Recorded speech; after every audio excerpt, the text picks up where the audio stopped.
Bismillahirrahmanirrahim. Assalamualaikum warahmatullahi wabarakatuh. Alhamdulillah wa syukrulillah wa salawatu ala rasulillah. Asyhadu an la ilaha illallah wa asyhadu anna muhammadar rasulullah. Subhanaka la ilma lana illa ma 'allamtana innaka antal alimul hakim. La haula wa la quwwata illa billahil aliyyil azim. Qala Nabi sallallahu alaihi wasallam, al-kayyisu man dana nafsahu wa amila sholihan ba'dal maut. Segenap pengurus Kesatuan Amal Sosial Rawdatul Jannah yang saya hormati, pengurus Masjid Nurul Ikhwan dan jajarannya yang saya muliakan, alim ulama, cerdik pandai, tokoh masyarakat, hadirin hadirat, para tamu Allah yang saya muliakan dan semoga dimuliakan Allah Subhanahu wa taala. Syukur kepada Allah, salawat kepada Rasulullah sallallahu alaihi wasallam. Allahumma shalli ala sayyidina Muhammad wa ala ali sayyidina Muhammad. Rasul memberikan statement kepada kita, al-kayyisu man dana nafsahu wa amila sholihan ba'dal maut. Orang yang cerdas itu, kata Rasul, bukan dilihat dari gelarnya, bukan dilihat dari jabatannya, kata Rasul. Yang cerdas itu ialah orang yang selalu mengevaluasi diri, introspeksi diri. Apanya yang dievaluasi? Satu, perubahan fisik kita perlu dipantau, perlu dievaluasi. Untuk apa? Karena selalu keadaan kita ini dimakan waktu. Umur boleh bertambah, tapi usia selalu berkurang. Yang kedua, apa yang perlu dievaluasi? Amal-amal kita. Kenapa amal perlu dievaluasi? Kata Rasul, wa amila sholihan ba'dal maut. Amal itu nanti akan terasa manfaatnya setelah kita meninggal dunia. Ketika masih hidup, sama saja wajah orang yang rajin sholat dengan orang yang meninggalkan sholat. Ketika masih hidup, sama saja bodinya orang yang rajin puasa dengan orang yang tidak berpuasa. Ketika masih hidup, sama saja bentuknya orang yang berimpak sedekah dengan orang yang tidak berimpak sedekah. Tapi kapan ini terasa? Nanti ba'dal maut, setelah kematian kita. Radiatul Adawiyah yang dievaluasinya bukan hanya sekedar sholatnya sudah benar apa belum, baca Qur'annya sudah taksin apa belum. Sampai-sampai Radiatul Adawiyah ngomong, aku beristighfar karena istighfar. Aku beristighfar karena istighfar. Aku minta ampun kepada Allah karena beristighfar. Lalu tanya oleh muridnya, memangnya kenapa engkau minta ampun kepada Allah? Karena engkau beristighfar. Bukankah beristighfar itu adalah minta ampun kepada Allah? Iya, kata beliau, tapi ketika aku beristighfar, sikapku tidak seperti minta ampun kepada Allah. Dia mengucapkan, ya Allah ampunilah dosaku ya Allah, tapi sikapnya tidak seperti minta ampun kepada Allah. Terkadang Pak Bu yang saya muliakan, kita lakukan juga astagfirullahaladzim alladzi la ilaha illallahul hayyul qayyum wa atubu ilaih. Tapi sekarang yang kata digaruk. Padahal kita posisinya sedang minta ampun kepada Allah. Maka kata beliau, aku beristighfar karena istighfar kepada Allah. Maka suatu ketika Nabi berdoa. Kata Rasulullah, ketika berdoa itu diulangnya, Allahumma hawwin alaina fi syakaratil maut. Diulangnya lagi, Allahumma hawwin alaina fi syakaratil maut. Sahabat heran, kenapa kalimat ini diulang 2 kali? Nanya sahabat, ya Rasul, yang lain kau baca sekali, yang ini kau baca 2 kali. Kenapa ya Rasul? Peristiwa sakaratul maut itu adalah peristiwa yang sangat dahsyat. Maka sakaratul maut disebut juga dengan kiamat kecil, peristiwa yang sangat dahsyat. Seperti apa dahsyatnya? Nabi Ibrahim alaihissalam ketika bertemu dengan malaikat Israel, Nabi Ibrahim minta, Israel, tolong lihatkan wajah aslimu ketika kau mencabut nyawa orang yang meninggalkan sholat. Dijawab oleh Israil ketika itu, wahai Ibrahim, kau takkan sanggup menatap wajahku seperti apa rupaku ketika menyambut nyawa orang yang meninggalkan sholat. Tapi Nabi Ibrahim waktu itu mengerenkannya. Sanggup. Baik, kata Israil, palingkan wajahmu. Dia palingkan wajah sebentar. Lihatlah sini wahai Ibrahim. Tengok. Langsung jatuh pingsan Nabi Ibrahim ketika itu.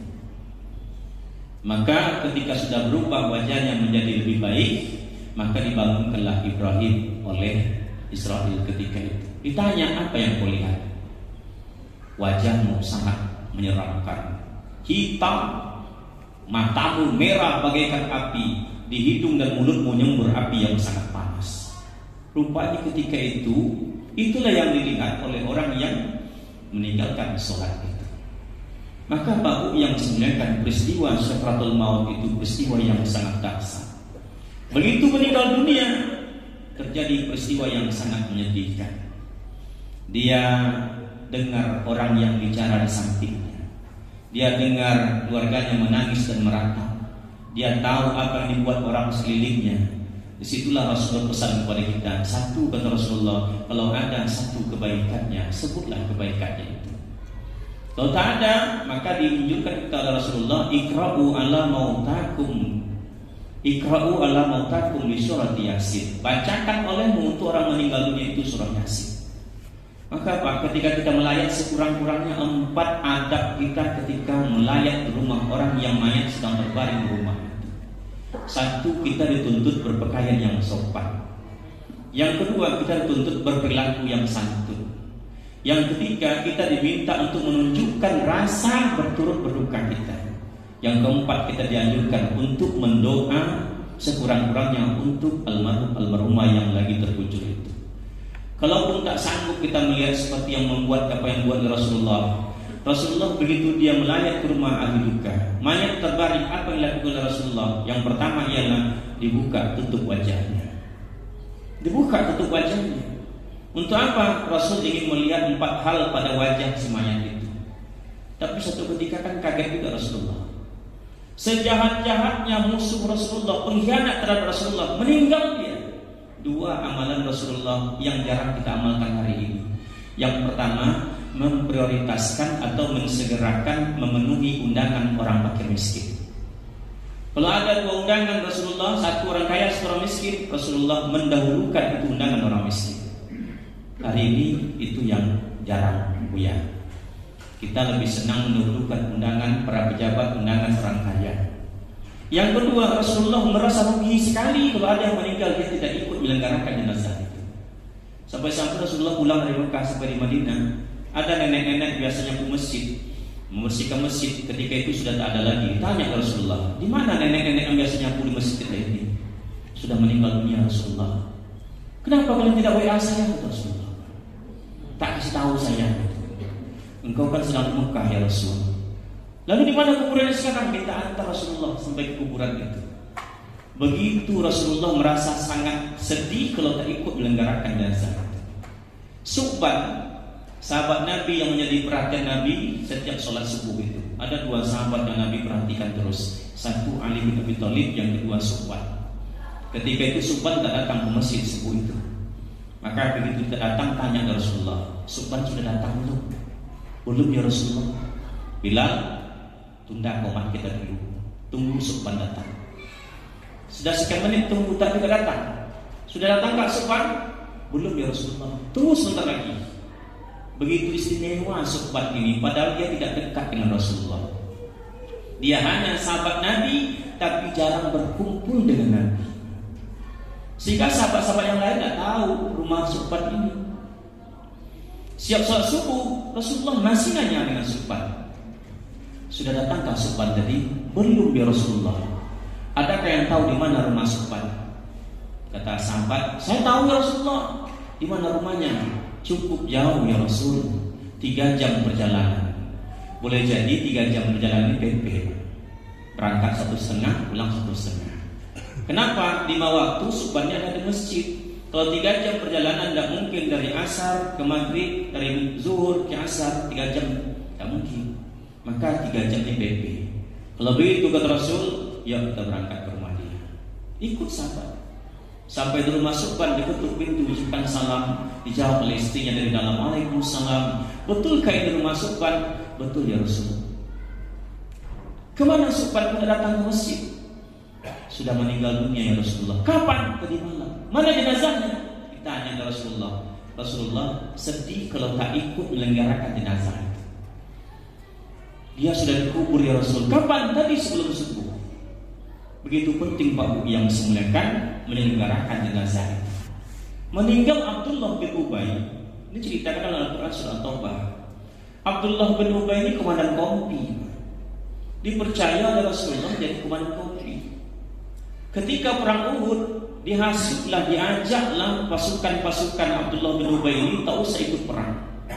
Ngapain kalian ikut perang bersama Muhammad itu? Dia tuh punya kepentingan sendiri. Kenapa kita ikut mulai ikut perang? Yuk, bubar kita dari sini. 300 orang ikut dengan Abdullah bin Ubay. Akibatnya apa Bapak yang semuliakan? Kalah total lah pasukan Nabi Muhammad ketika itu. Hamzah mati terbunuh, sangat tragis kematiannya. Geraham Rasulullah patah, kepalanya berdarah, Rasulullah jatuh terperosok lubang yang cukup dalam. Akhirnya apa? Begitu sudah selesai, meninggal Abdullah bin Ubay. Datang anaknya ke rumah Rasulullah. Ya Rasul, ayah saya meninggal dunia. Pengkhianat meninggal dunia, diadukan ke Rasulullah. Lalu kata Rasulullah, tolong selenggarakan jenazahnya ya Rasul.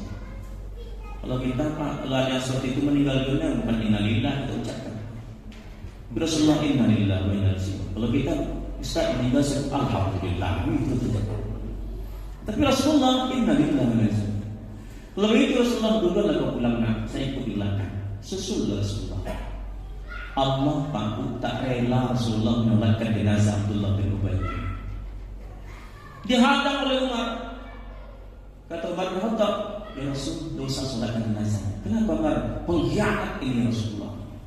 Biar aja Umar. Karena Allah sudah ngomong, "Fabima rahmatin minallahi lintalahu walau kunta fazzan ghalidhal qalbi lam faddu min hawli fa'fu anhum wastaghfir lahum." Dua ini pegang Rasulullah, maafkan dan mohonkan ampunan untuknya. Salat Rasulullah, Allahu Akbar. Baca Al-Fatihah lancar. Allahu Akbar, selawat atas Nabi lancar. Allahu Akbar, baca doa untuk si mayit. Datang Jibril. Jibril menyampaikan pesan dari Allah, istaghfir lahum aw la tastaghfir lahum in tastaghfir lahum 70 marrah fala yaghfir lahum innahu dzalika bi annahum kafaru billahi wa rasulihi. Muhammad, kata Allah, engkau mohonkan ampunan untuk orang ini, atau tidak engkau mohonkan ampunan untuk orang ini, atau engkau mohonkan ampunan untuk orang ini 70 marrah, 70 kali pun, kata Allah, fala yaghfir lahum, Allah tak akan mengampuni dosanya. Berhentikah Rasulullah sholat? Enggak. Rasulullah lanjut sholatnya. Kenapa lanjut sholatnya? Demi menjaga hati dan perasaan ahli bait dari tinggal. Sampai salam, pulang ke Rasulullah? Tidak. Rasulullah ikut wattibail jananis, ikut mengantarkan jenazah sampai ke kuburan. Karena ini sangat penting bagi Rasulullah. Satu, mendahulukan undangan fakir miskin. Yang kedua, ikut menyelenggarakan jenazah. Dan Bapak yang disemuliakan, kesatuan amal sosial ini bagian dari itu, bagian dari kegiatan Rasulullah yang akan meraih pahala 2 qirat itu. Sampai di kuburan dimakamkan, siap makam itu Rasulullah berdiri di atas kuburan. Maka Nabi saya berpesan, doakan saudaramu karena sebentar lagi dia akan ditanya. Waktu itu Rasulullah berdoa di atas kuburan. Allah menyampaikan pesan lagi melalui Jibril. Muhammad, kata Jibril, ini pesan Allah, la tusalli ala ahadin minkum mata abada wa la takum ala qabrihi innahu kafaru billahi wa rasulihi. Muhammad, kalau ada orang mati kayak gini, kata Allah, dosa solatkan jenazah. Dosa pula berdiri di atas kuburannya untuk mendoakannya. Tapi Nabi tetap saja berdoa. Kenapa? Demi menjaga hati dan perasaan keluarga yang ditinggal itu. Maka Bapak yang dimuliakan, itu orang meninggal dunia, datanglah kesedihan luar biasa. Anak-anak yang dibanggakan, yang sukses di dunia ini, ternyata pulang ke rumah hanya numpang meratap dan menangis saja. Karangan bunga yang berderet-deret sampai jalan harapan raya sana tak mendatangkan apa-apa. Karena Nabi mengatakan wa amila sholihan ba'dal maut. Amal soleh ini yang akan berguna nanti setelah kematian itu. Payung terkadang kita taruh sembarang tempat. Kenapa? Tidak musim hujan. Tapi begitu musim hujan tiba, kita sibuk mencari payung. Kita tanya sama anak kita, kita tanya sama istri kita, mana payung? Kenapa? Saat itu payung sangat dibutuhkan. Amalan-amalan ringan ketika di dunia ini kita sia-siakan. Maka suratul fatihah masjid, berbanyak melangkah ke masjid. Wantizori sholat di atas sholat, duduk setelah sholat dalam masjid itu menunggu datang waktu sholat berikutnya. Ringan kau yang sebenarnya. Tapi kita sia-siakan. Begitu sampai ke alam kubur, baru kita cari di mana amal saya, di mana amal saya, di mana amal saya. 3 hari mayat dalam kubur, ruh minta izin kepada Allah. Ya Allah, izinkan saya untuk melihat jasad saya dalam kubur. Dulu kami di dunia bersama, sekarang kami berpisah. Silakan kata Allah. Datanglah ruh menemui jasad dalam kubur. Ada 2 pertanyaan dia tanya ketika itu.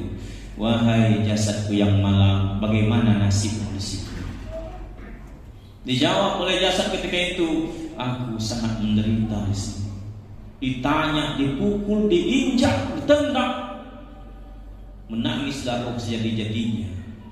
Lalu bertanya dia untuk kedua kalinya, pernahkah engkau berpikir waktu di dunia dulu berapa lama engkau akan tinggal di tempat yang seperti ini? Dijawab oleh jasad, itulah yang tak pernah terpikirkan waktu di dunia dulu. Diabadikan dalam Al-Quran, Rabbirji'uni la'alli a'malu sholihan ma taraktu. Ya Allah, tolong kembalikan saya ke dunia sebentar saja, agar saya kerjakan dulu amal-amal yang pernah saya tinggalkan. Diceritakan dalam Al-Quran surat yang ketiga ayat 10. Seandainya engkau keluar ke dunia itu, kata Allah, apa amal yang akan kau kerjakan? Saya ingin bersedekah. Maka Bapak yang semuliakan, rupanya sedekah itu ringan untuk mengerjakannya, besar manfaatnya. Tapi bayi yang sudah terlahir dari rahim ibunya tak mungkin akan masuk lagi ke dalam rahim itu. Mayat yang sudah masuk ke dalam kubur tak mungkin lagi Allah kembalikan ke permukaan bumi ini. Pulanglah dia ke rumah tempat tinggalnya di dunia. Rupanya malam itu orang sedang bertakziah di rumah itu. Ngapain dia pulang? Mencari 3 hal. Ada tidak di rumah itu orang baca Quran untuknya? Ternyata malam itu ramai orang baca Quran untuknya. Ada tidak di rumah itu orang berdoa untuknya? Ternyata ramai orang berdoa untuknya.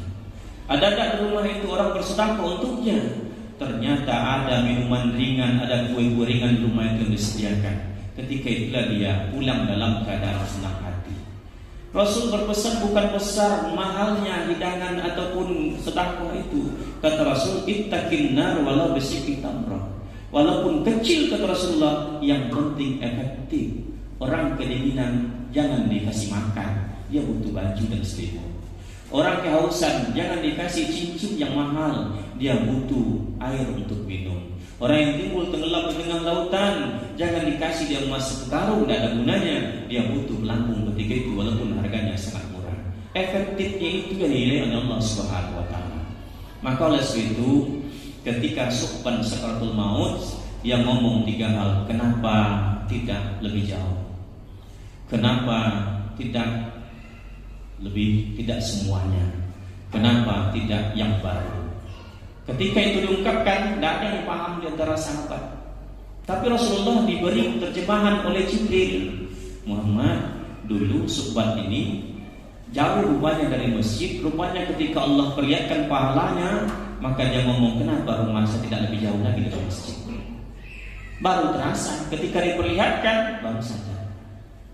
Kalau Bapak yang semuanya kota infak yang kita masukkan uang 10.000 itu Allah perlihatkan besok nanti ketika suratul maut, ngomong kita, kenapa tidak saya masukkan 100.000?